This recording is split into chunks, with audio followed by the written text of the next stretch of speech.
ariko umuntu ashobora gukora kugira ngo abone icyubahiro. Umuntu ashobora gukora kugira ngo abantu bumve ngo niwe. Agakora kugira ngo abantu barebe bavuge bati wow, yabijyagwa runaka ntimwamubonye se.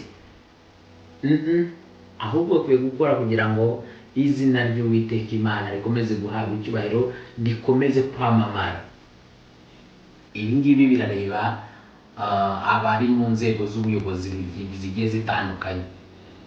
Hari abayobozi b'amadini, hari abayobozi b'ibyiciro bigiye bitandukanye, hari abayobozi mu ngeri nyinshi zigiye zitandukanye, za minisiteri, za amaririmbyi, hari abayoboye amasengesho mu buryo bumwe n'ubundi.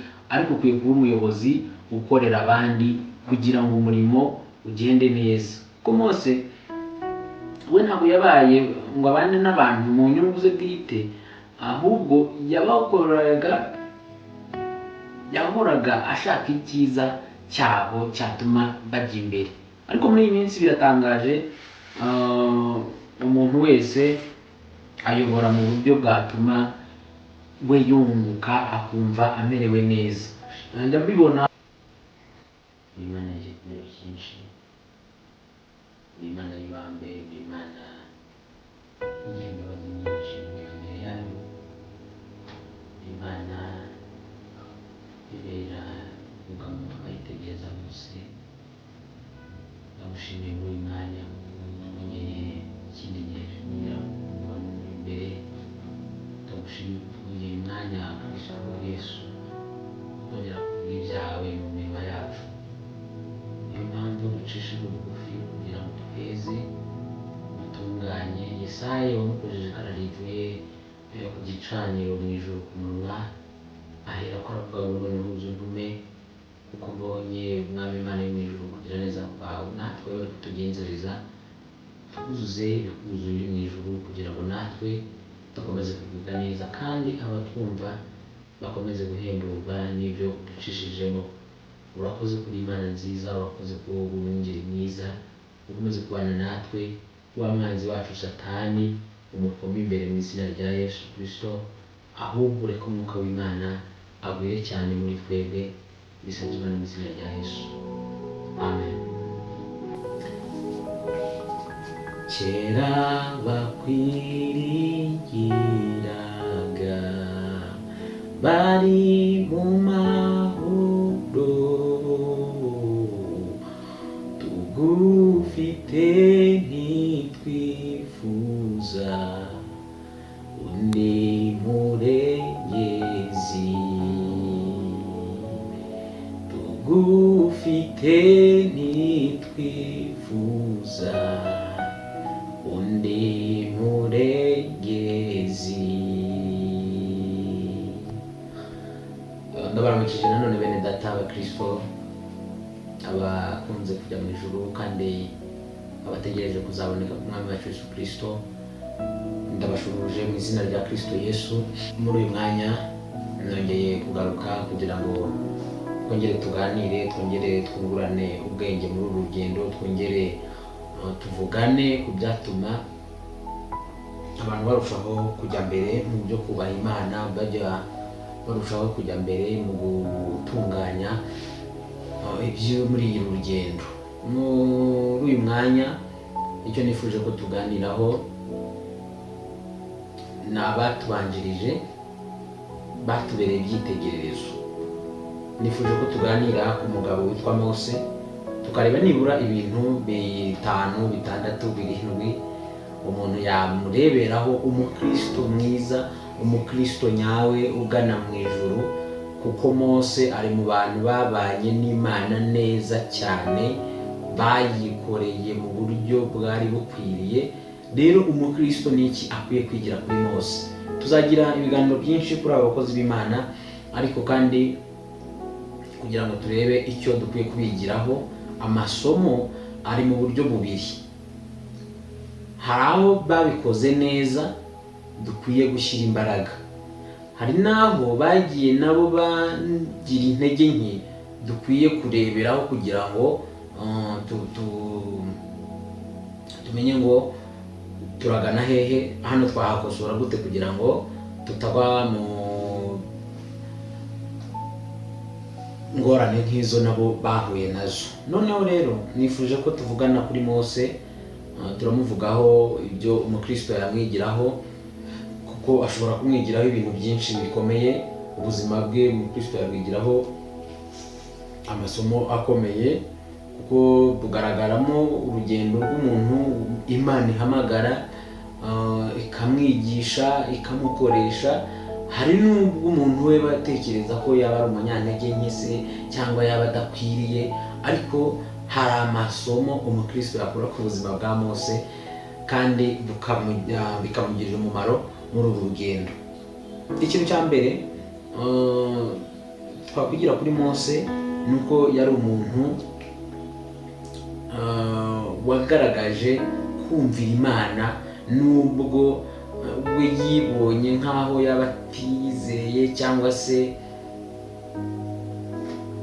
adashobotse cyangwa se adashoboye muri uru rugendo, ariko yagaragaje kumvira Imana kubera ko yaramuhamagaye, yarangije aravuga ateze ko rwose naba ntazi kuvuga cyangwa se ko navuye mu Egiputa, murabyibuka bigenze gutya na gutya, none nagenda nte, byagenda gute?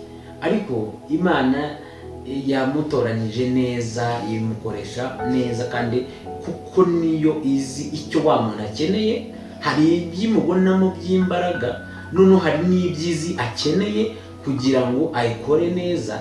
Icyo rero biba bisaba ni ukuyumvira kandi ukayemerera, ukayubaha, ukayizera, ubundi ibindi byose irabyitunganyiriza. Kuko nko muri urugero rwa Mose, Imana ntiyamuhisemo kubera ko atunganye. Icya kabiri, ntiyamuhisemo kubera ko afite imbaraga zihagije, ahubwo yamutoranije mu bandi Bisirayeli, ari uko atari uko azi kuvuga neza, atari uko ari umunyamafaranga, atari uko ari iki n'iki, ahubwo yamutoranije kubera ko yari imubonyemo kumvira.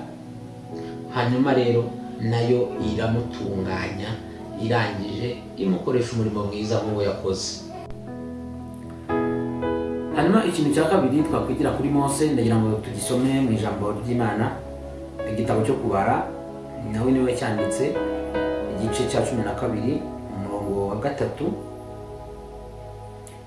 Bibiliya yamuvuze neza, iravuga ngo kandi uwo mugabo Mose yari umugwaneza urusha abantu bo mu isi bose. Aha ni ukuvuga iki? Yari umugwaneza, agaca bugufi abantu bose, akababona ko bakwiye kuba imbere y'uko we ahaba. Ikintu rero cya kabiri dukwiye kumwigiraho ni ukwicisha bugufi.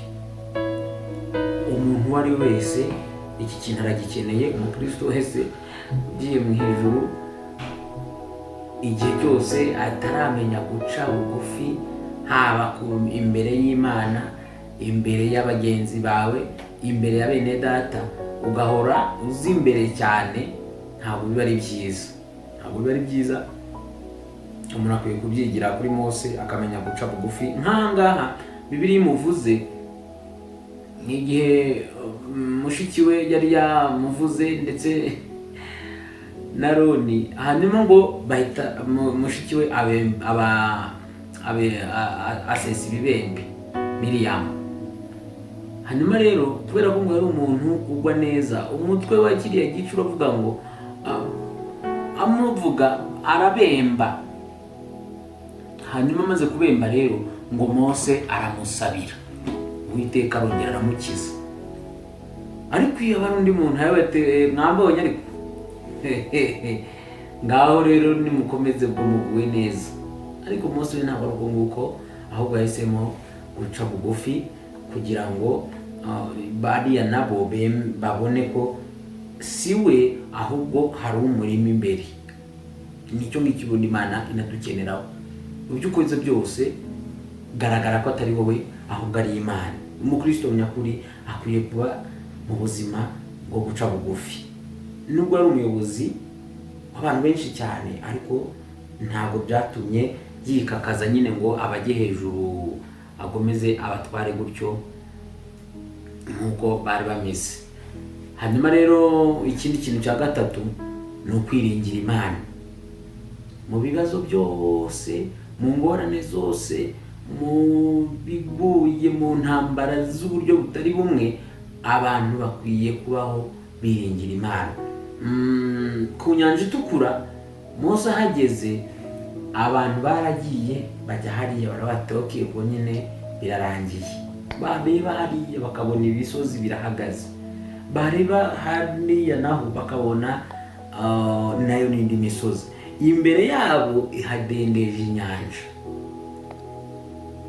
Nibajije uburyo bwibonye nyine imbere y'inyanja ingana kuriya, mu gihe twebwe niyo wisanze yenda nko ku Kagezi, ku Kivu, niyo cyo kiyaga wenda tugira inahangaha gikomeye kinini, ariko ukuntu nabyo ubwabyo bireba ukabona biteye ubwoba, ukabona hakurya iyo ngiyo ntukihareba.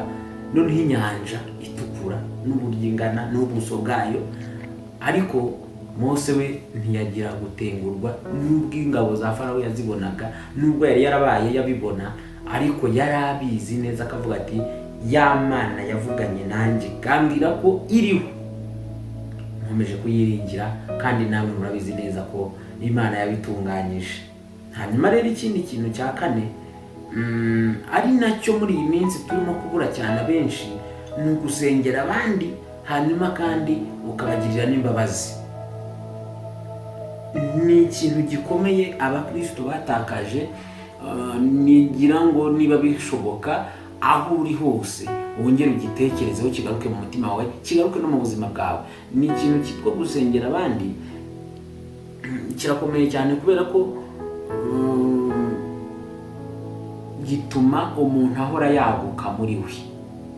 Ukuri musengera abarwayi, ukuri musengera abababaye, abashonje, imfubyi, abapfakazi, abakene muri rusange, ukuri musengera abanyabyaha batarabivamo, Imana ikomezanya n'ubwo busabane uri muyigira imbere yayo, bigatuma ukomeza kongererwa kwizera no kongerwamo imbaraga.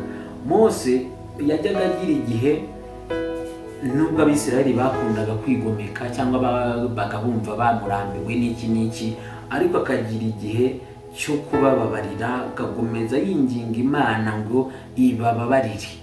Hari n'igihe yamuporopoje cyangwa se yamuhaye amahitamo, ati aba bantu urabona ko ari babi, none rero reka mbice mbarimbure bose mbamareho, wowe wenyine nzakugira ubwoko bukomeye.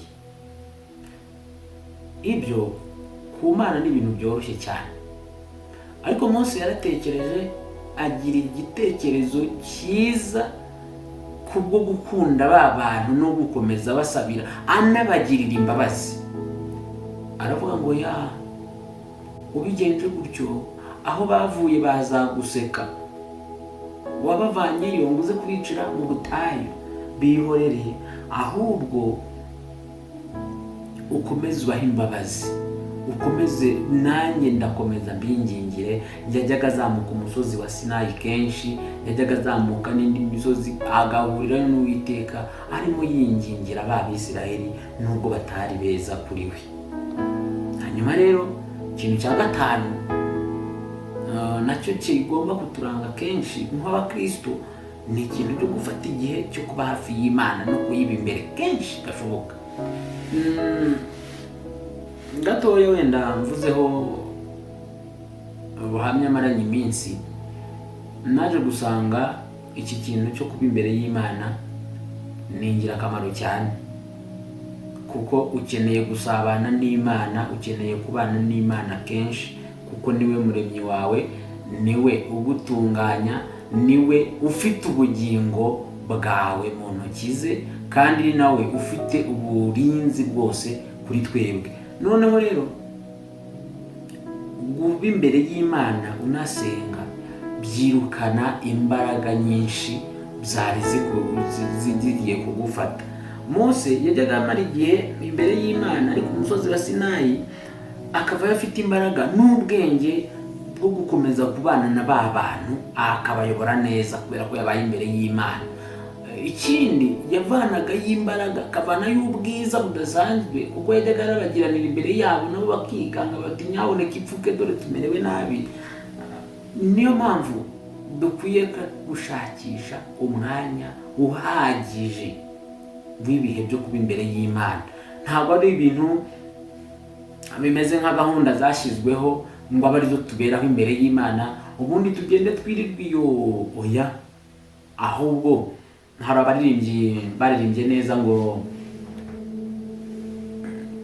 usenga Imana ubuzima bwawe bwose. Senga mu gitondo, senga uri mu mirimo, senga nimugoroba, usenge nijoro, igihe cyose uhore uri imbere y'Imana usenga. Ibyo ngibyo bizatuma ubuzima bw'umwuka bukomera, kuko umuntu agira igihe cyihariye cyo kuba imbere y'Imana no gutekereza no ku ijambo ryayo. Umuntu agenda yongererwa imbaraga mu bugingo kandi bikamufasha gukomeza kujya imbere. Ikintu cya gatandatu umukristo akwiye kwigira kuri Mose ni ukwihangana mu murimo w'Imana. Ni umurimo ubamo intambara, ubamo amananiza menshi, reka mvuge gutyo, kubera ko Mose nawe yabanye na bariya bantu imyaka 40 bari mu butayu, ariko kandi bari abantu binuba, bivovota, bivumbura buri mwanya, ariko akakomeza kwihangana kugira ngo arebe ko bazagera muri cya gihugu cy'isezerano basezeranijwe. No muri uru rugendo rero, muri uyu murimo w'Imana, harimo intambara zigiye zinyuranye zabo tubana nabo buri munsi. Satani nawe aracyahari nyine, ararwana amanywa nijoro,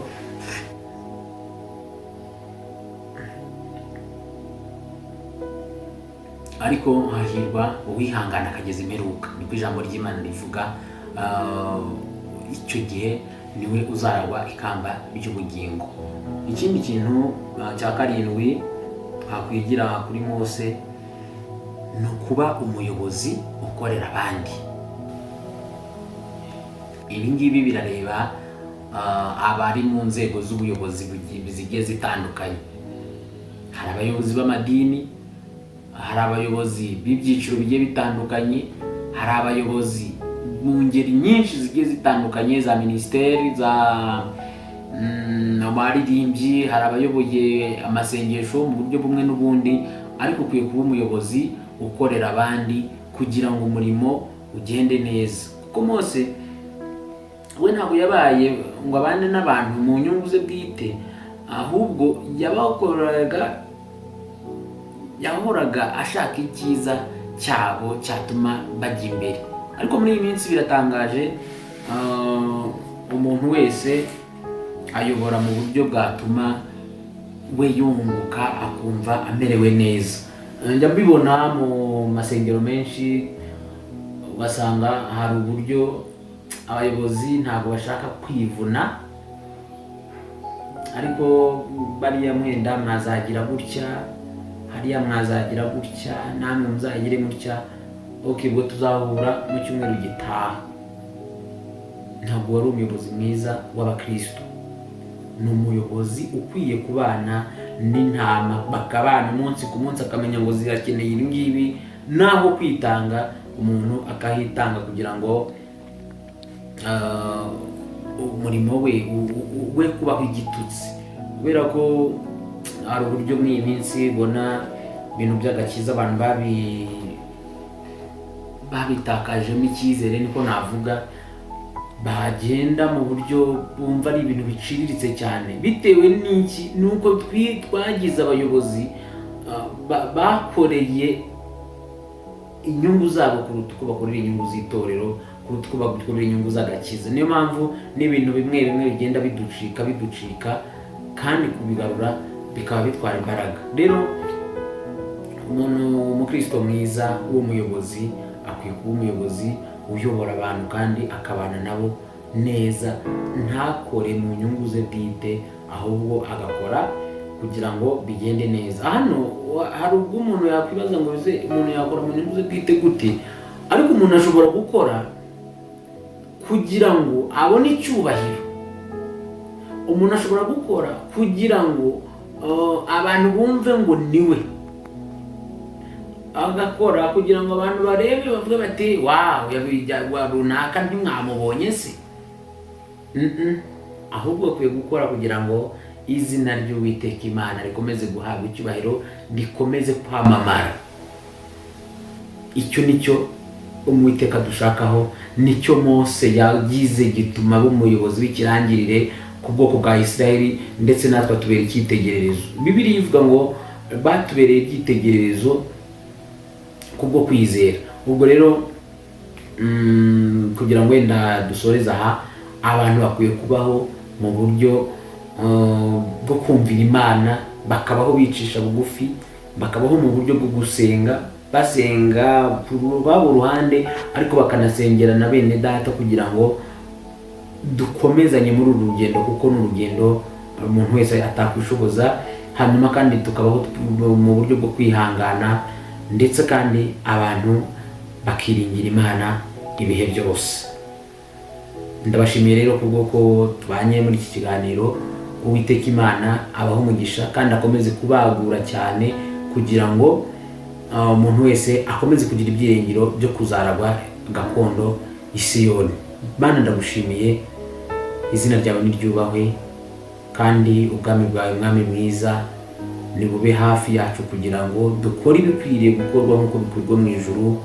Ubane natwe rero ku bw'iki kiganiro, umutima wose kigezemo, ndasabye kugira ngo Imana iwuhembure kandi iwuhembuze imbaraga nyinshi.